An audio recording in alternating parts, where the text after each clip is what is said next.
मोदी सरकार ने केंद्रीय कर्मचारियों के लिए यूनिफाइड पेंशन स्कीम का बड़ा ऐलान किया है। मोदी कैबिनेट ने यूपीएस यानी कि यूनिफाइड पेंशन स्कीम को मंजूरी दी है। 1 अप्रैल 2025 से ये यूनिफाइड पेंशन स्कीम लागू होगी। रिटायर्ड कर्मचारियों को भी यूपीएस का फायदा मिलेगा।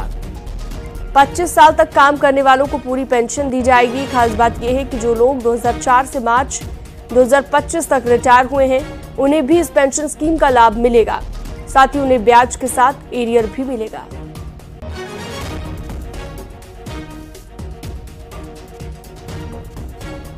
तो मोदी कैबिनेट ने यूपीएस को मंजूरी दे दी है और 1 अप्रैल 2025 से लागू होने जा रहा है यूपीएस।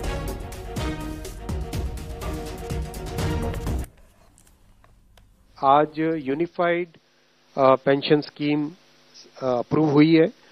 ये स्कीम केंद्र सरकार के करीब 23 लाख कर्मचारी, करीब 23 लाख एम्प्लॉइज हैं, उनको इसका बेनिफिट मिलेगा।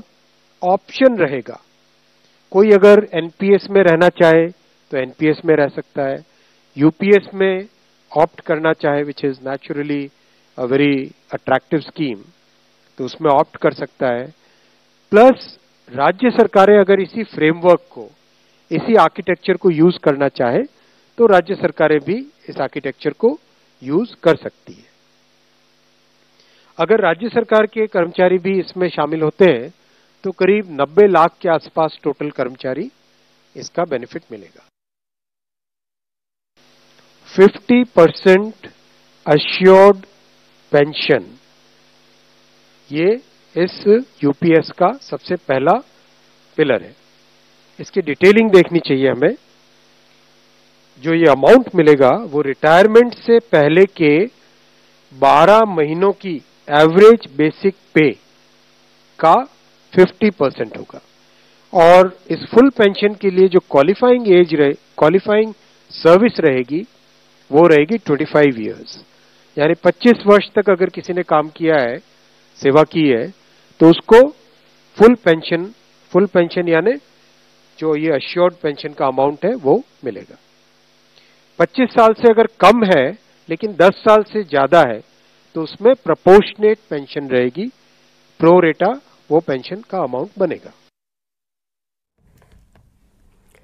केंद्र सरकार ने आज यूनिफाइड पेंशन स्कीम को मंजूरी दी है। कल दरअसल ये मंजूरी दी गई। यूपीएस पर पीएम मोदी ने सोशल मीडिया साइट एक्स पर लिखा, देश की प्रगति के लिए कठिन परिश्रम करने वाले सभी सरकारी कर्मचारियों पर हमें गर्व है। यूनिफाइड पेंशन स्कीम इन कर्मचारियों की गरिमा और आर्थिक सुरक्षा को सुनिश्चित करने वाली है। ये कदम उनके कल्याण और सुरक्षित भविष्य के लिए हमारी सरकार की प्रतिबद्धता को दर्शाता है।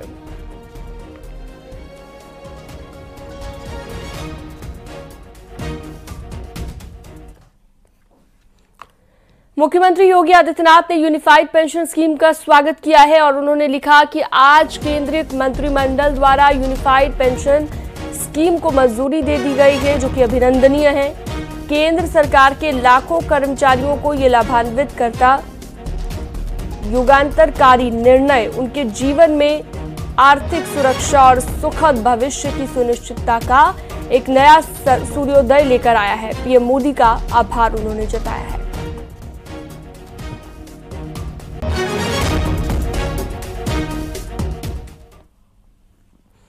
अखिलेश यादव ने सोशल मीडिया पर एक पोस्ट किया जिसमें मायावती के पक्ष में बातें लिखी गई। थोड़ी ही देर बाद मायावती ने पोस्ट कर अखिलेश का आभार भी जता दिया। ऐसे में मायावती का ये बयान बीएसपी और एसपी के बीच नए राजनीतिक समीकरणों को लेकर जो चर्चा है उसे हवा दे सकता है। साथ ही बात करेंगे 2027 के लिए क्यों अखिलेश को है पीडीए पर ही भरोसा। देखिए,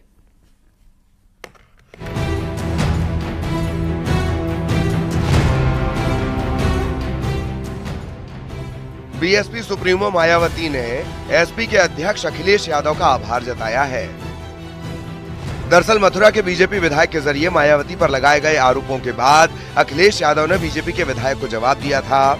इसके लिए बीएसपी सुप्रीमो मायावती ने अखिलेश का धन्यवाद किया। मायावती ने अखिलेश के समर्थन की सराहना की।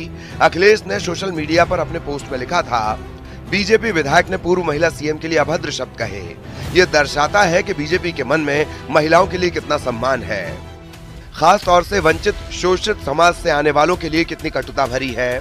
बीजेपी के विधायक कह रहे हैं कि उन्हें मुख्यमंत्री बनाकर गलती की थी।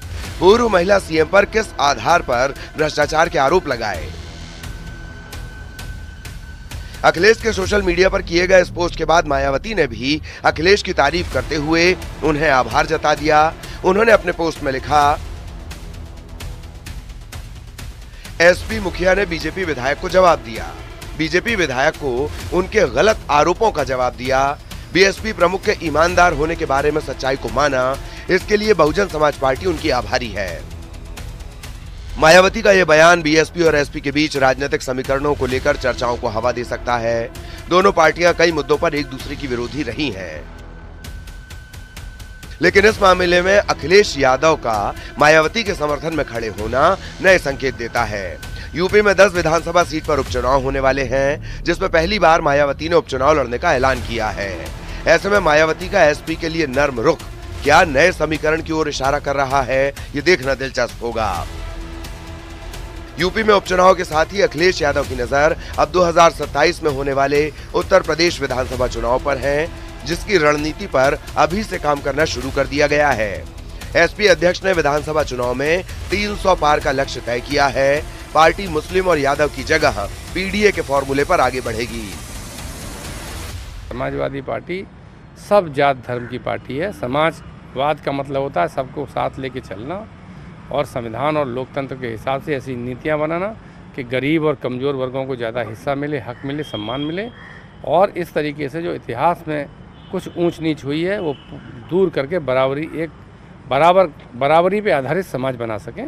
इसलिए सबको साथ लेके चलेगी। पीडीए हमारी रणनीति है, सामाजिक न्याय सुनिश्चित करने की योजना है। वहीं बीजेपी ने इस पर पलटवार किया। उसका कहना है कि इस बार जनता समाजवादी पार्टी की पोल खोलेगी। कुल मिलाकर चुनाव के बाद पीडीए में से अखिलेश यादव ने पीडी को डिलीट कर दिया। केवल तुष्टीकरण के लिए अल्पसंख्यक की बात करने लगे। अब 2027 के चुनाव में जनता इनके झांसे में आने वाली नहीं है। जनता समाजवादी पार्टी और अखिलेश यादव को 2017 की जो 47 सीटें थी उसके भी नीचे भेजेगी। वरिष्ठ पत्रकार भी मानते हैं कि अखिलेश के 300 पार के नारे में कितना दम है ये वक्त बताएगा, क्योंकि इसमें अभी काफी समय है। बीजेपी अभी भी प्रदेश में काफी मजबूत है। योगी ने जिस तरह का एक माहौल उत्तर प्रदेश में बनाया है अपने मुख्यमंत्री तौर पे काम करने के तरीके को लेकर, क्या वो भी कमज़ोर साबित होगा?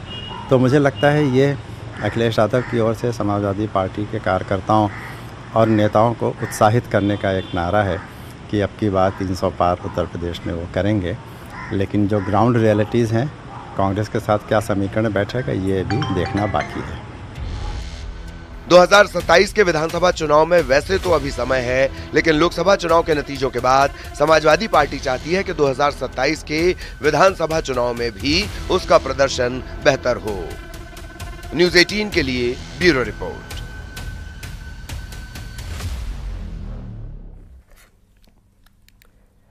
ग्रेटर नोएडा में तेज रफ्तार का कहर देखने को मिला। तेज रफ्तार ट्रक ने बाइक सवार को कुचल दिया। हादसे के बाद ट्रक चालक मौके से फरार हो गया। पुलिस ने शव को कब्जे में लेकर पोस्टमार्टम के लिए भिजवा दिया है। कासना थाना क्षेत्र के घगोला की घटना बताई गई।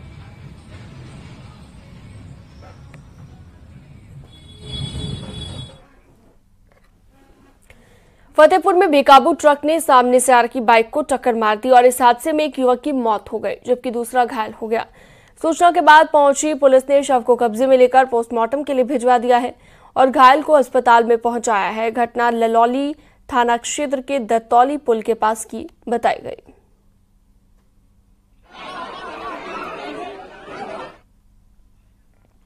रायबरेली से अगली खबर, जहां पर शवदाह ग्रीक गंगा में आए जलस्तर बढ़ने के चलते बह गया। शवदाह ग्रीक का आधे से ज्यादा हिस्सा गंगा में डूब चुका है। लोगों के बैठने की जो व्यवस्था की गई थी वो भी कटान के चलते जलमग्न हो गई। अब स्थानीय लोगों को अंतिम संस्कार के लिए दूसरे घाटों में जाना पड़ रहा है। इनकी मांग है कि जल्द से जल्द शवदाह गृह का निर्माण कराया जाए। मामला सरेनी ब्लॉक क्षेत्र के रालपुर गंगा घाट का है। और अगली खबर हाथरस से है, जहां पर श्री कृष्ण जन्माष्टमी पर्व की तैयारियां चल रही हैं। 25 से 26 अगस्त को मनाए जाने वाले इस पर्व के लिए बाजारों में रौनक दिखाई दे रही है। लोग तरह तरह की पोशाकें, मुकुट, बांसुरी और ठाकुर जी की साज सज्जा की सामग्री खरीदने में व्यस्त हैं। मंदिरों की साफ सफाई, सजावट और लाइटनिंग का काम भी पूरा हो चुका है।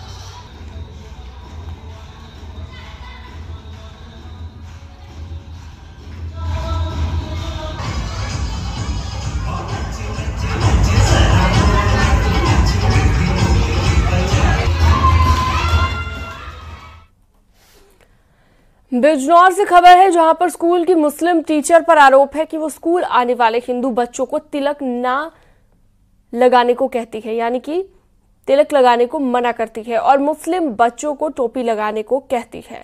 कई बार टीचर पर हिंदू छात्रों के माथे से तिलक हटाने का भी आरोप लगा है। हिंदू छात्रों का कहना है कि टीचर मुस्लिम बच्चों को टोपी लगाकर स्कूल आने को कहती है।